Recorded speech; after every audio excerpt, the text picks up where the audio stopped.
Hi guys, it's Michelle here. Just want to show you what I've done in Oxford.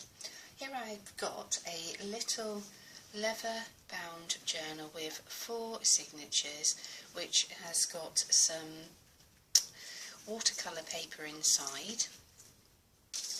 I went away to Oxford to do a summer school and I went to be taught by Amanda Hislop, and we were concentrating on landscapes and landlines. So this is a quirky sketchbook, so I can develop this work into finished pieces, so it is really full of ideas. We started off using some wax crayons and also some just good old plain candles to do some resist work, and we used things like tea bag paper, muslin, inks and Prussian dyes, so it was quite interesting. I've done a little tag here with a little bit of fibres, and I've got this little piece of work here going on, and it's about developing a feel for landscapes and also just really opening your perception of what a landscape should be.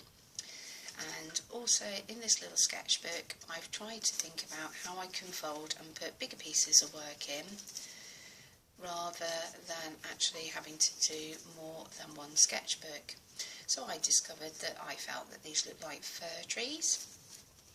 And I've also kept the occasional notes. It doesn't hurt to keep the odd note or two. We've done some mono printing, so we've got some tissue paper here and just black acrylic paint, nothing more exciting, and just etched into our tissue and then just pulled it straight off. And as you can see, I've got this sort of like fence scene going on here and just a few lines. It really is working with lines. We've got some tissue paper built up here on some tea bag paper, which you can buy unbleached and in sheets. I've also got a little bit of fabric on the back here, and this page has just been stuck in. I've also kept some notes of some of the items and threads and textures that we used. I've got some coconut strands in the background that have been stuck down onto some tissue paper, and yet again onto a bit of muslin. We've got a bit of the mono print tissue here in the background which just got ripped up. So when I've just written collage techniques, mono drawing on tissue and layered papers. So it's all about work that I can take further later on within a sketchbook, and it was just allowing your imagination to think and see a landscape in the background, and using things from oil pastels. I mean, this is all natural and neutral colours. I mean, I've worked some stitching into this particular one and pulled and stuck. We've got all sorts of a little bit of organza in here, everything that you can imagine, and then it's just literally working at a later date, as I say, into maybe something bigger.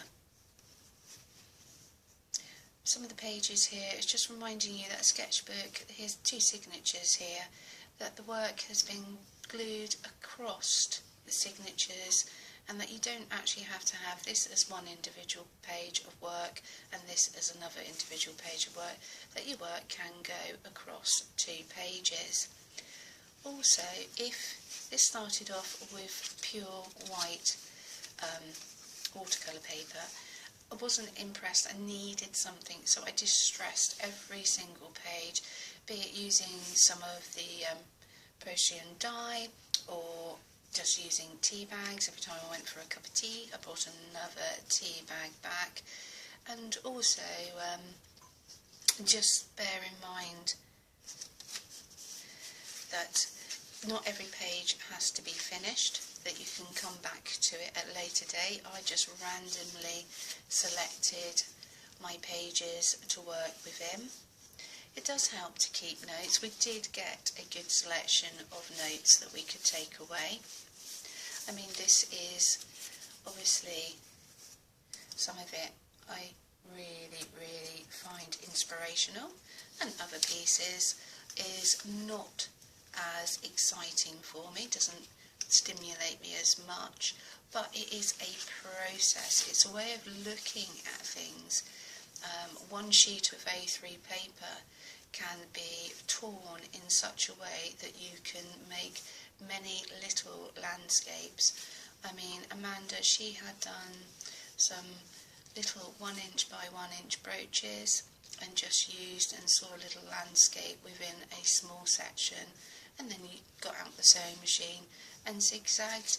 A lot of her work was put onto like a calico base or even rag paper. Here we've got some rag paper here, so it's got more resilience to a sewing machine. It will take stitching very well.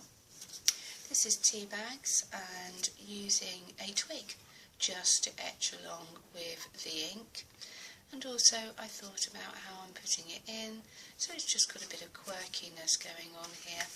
There's no right, there's no wrong, it's just a matter of this is my little mixed media piece. It's just rather yummy. I just love the colours and the textures. Also, I would like to consider doing more work in an A3 sketchbook. So I have considered using the word "a comfort zone is a beautiful place, but nothing ever grows there." So expanding my work at a later date would be really appreciated. If at any time you wonder why we're using Procyon dye, it was explained that you could use things like Quirk ink to do our work, but the Procyon dye, the young lady Amanda did her work back in the 1980s, and she found that her work is just as fresh today as it was back in the 1980s. So rather than work with inks that can, depending on age, they can literally lose their colour and distress, this is particularly the reason why we've just stuck to this one format. So as you can see, there are all sorts of bits and pieces for me to develop at a later date, with muslin, fabric, tissue paper, Procyon dye, lots of trapped fibres, tea bags, distressing, monoprinting. It really is an endless wealth of inspiration. Wax resist. And later on, as I said, I would like to combine this work and see if I can do some A3 pieces for the future. And it has just left me with this wonderful, lovely little journal that I hope can sit on the side and that I can work back into. Not every signature is complete, and you can see just how I've taken the off-white pages and distressed them. Them in their own right are quite yummy, and they're just waiting for more work to go into this little journal. And I did start more than one. I did go on to start a second journal, which is still work in progress. So I have a number 2, and I'll just give you the quickest of flicks through. And back to "a comfort zone is a beautiful place, but nothing ever grows there."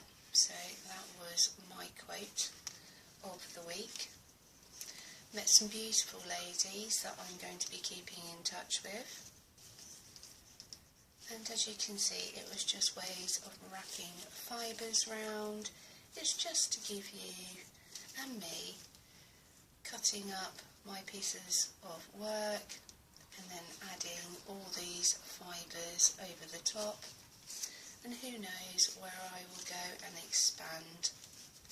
So there's no right and no wrong in journaling, and especially when it comes to your artwork. So if it gives you a little bit of inspiration and you enjoy, then it's, you know, there is an old saying, it is part of the journey, isn't it? Doesn't necessarily mean that the finished piece is an absolute masterpiece, and then this is just sort of like more pages left at a later date for me to work in.